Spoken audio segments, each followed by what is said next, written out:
我想要再问一下，那对于欧洲接下来的 EAP 趋势，就是主要的发展趋势是什么？ It's an interesting time in EAP right now. When we look at, the European market is following the US market. There's two big trends happening right now in EAP. And it's not just in Europe, but we're seeing a lot more and more rapid in Europe. One is integration into health technology. So telemedicine providers providing mental health services in different models, but typically associated to EAP. So the inclusion of technology, the use of applications, including AI, which right now is a big question mark for everyone. How, when, where, And then the next one is market consolidation. What that means is, so when you think about the origins of EAP, so in Canada, the US, it was the late 70s, early 80s. Professionals, started their own practice, their own companies, EAP. When they get to retirement age, what do they do with their company? They either hand it off to their kids or they sell it. Now, a lot of kids went to study, not necessarily to become psychologists or run a business, so they're not interested in the business, or there's multiple partners. So what we saw in Canada and the US was these smaller organizations or medium-sized organizations. I'm ready to retire. Somebody else is willing to buy me. I sell my business. So you have one less company because now we're seeing the market consolidate. And we saw that a lot in Canada in the early 2000s, 2010. And in the US, the same thing, market consolidation. We're starting to see that now in Europe. Because once again, we're getting to that point where some of these providers, which are national providers or regional providers, are finding themselves now in a situation of, for me to catch up to the market, I need to invest a lot in technology. I need to do all this. I'm at a certain age. Do I want to continue this business? Do I have a partner that can take it?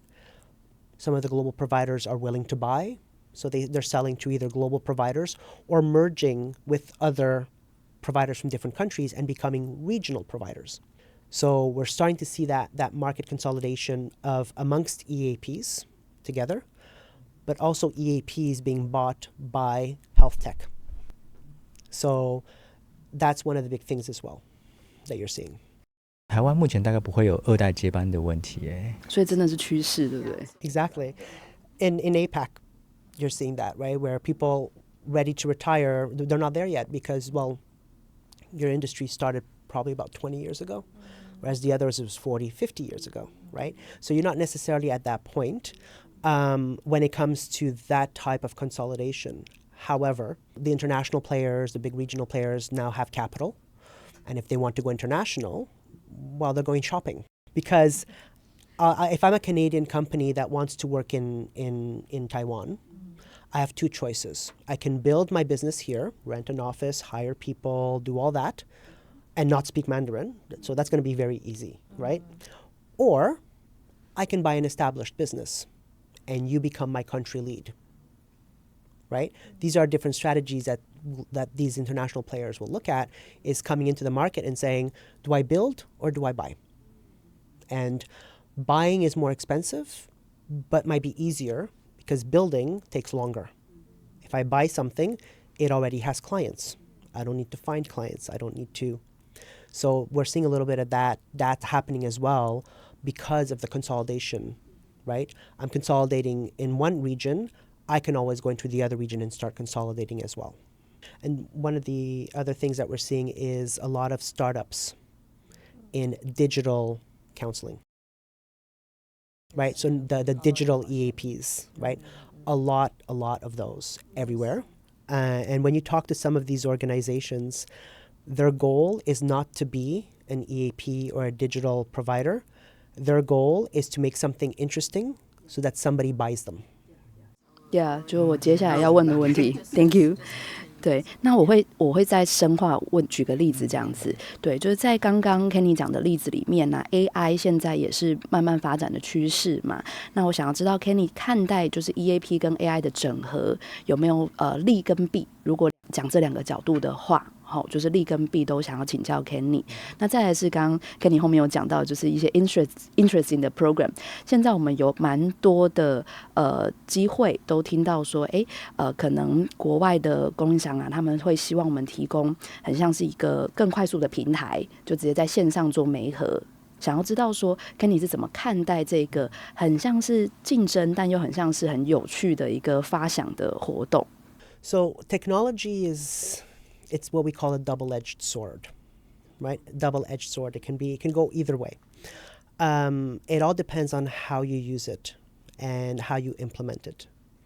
You know, everybody thought that cars were not back in the day, having motor vehicles was horrible because people will not be walking, what's going to happen to all the horses, things like that, right?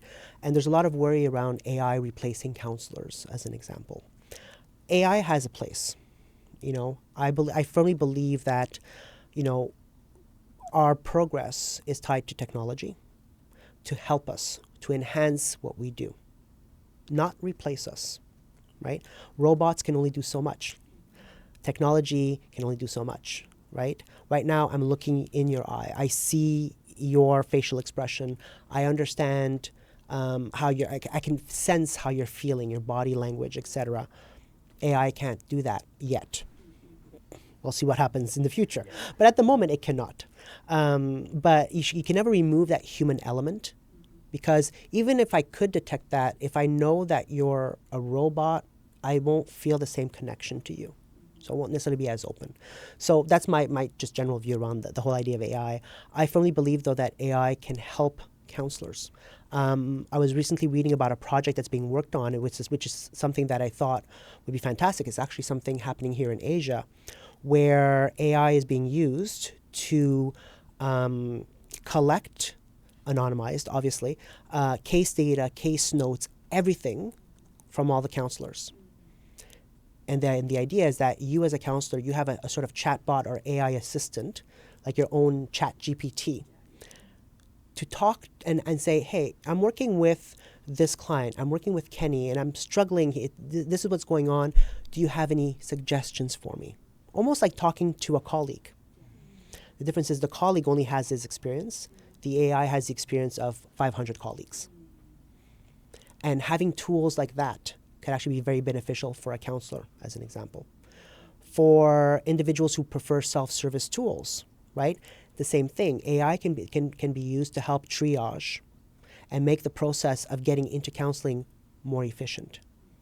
So going to the question around using, people being able to book their own appointments with the counselor that they choose themselves, in theory, that's great because you're removing a barrier of having to call and talk to someone, etc. But we're forgetting the importance of that call, which is somebody helping you figure out what you need and who you need to work with or who you should be working with. So right now I'm seeing a list of 10 counselors. Their pictures are there, their profiles are there, and inevitably, well, that counselor is more attractive than that counselor, unconsciously. That counselor went to Harvard. Oh, it must be a better counselor. Right? You actually don't know this because actually their specialty has nothing to do with the issue that you're facing, but you have no idea how to do that.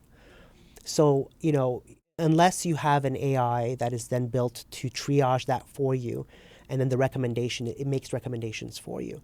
But right now, most of the digital providers that I see, it's here's the 20 counselors that you can choose from, choose one. And you base yourself on superficial criteria like their face, their price. Yes. Right? Their face and their price. That's pretty much it. So it's. I think there's a lot of room where AI and technology can make our businesses more efficient, more effective as well. As long as the goal is not to replace, because I don't think replacing will actually help anyone.